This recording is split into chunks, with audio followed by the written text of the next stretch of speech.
Now to 4 astronauts who NASA says have the right stuff. The space agency named 1 woman and 3 men to the crew for the first mission to the moon in more than half a century. CBS's Mark Strassmann reports it's the first time a woman and a black astronaut have been named to a lunar crew. Ladies and gentlemen, your Artemis II crew. NASA's deep space hopes will rocket with this crew To the moon, to Mars, and beyond.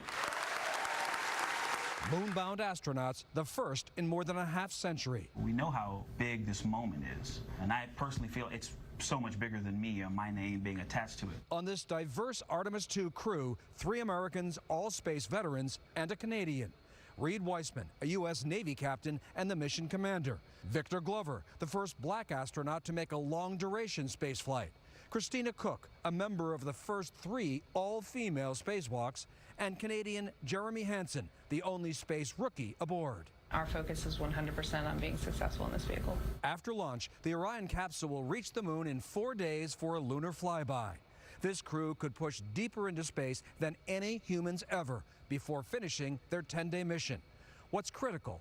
This flight will be the first test of Orion's complete life support systems. NASA envisions the moon as a proving ground for eventual missions to Mars. Do you now look at the moon a little differently? Oh, yeah. 100%. We've spent our entire lives looking up at the moon. And now we're going to go out there and look back at Earth from that same distance. That is crazy.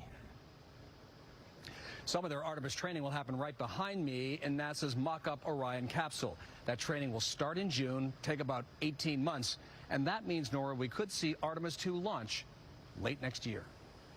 Mark Strassmann with another out-of-this-world interview. Thank you, Mark.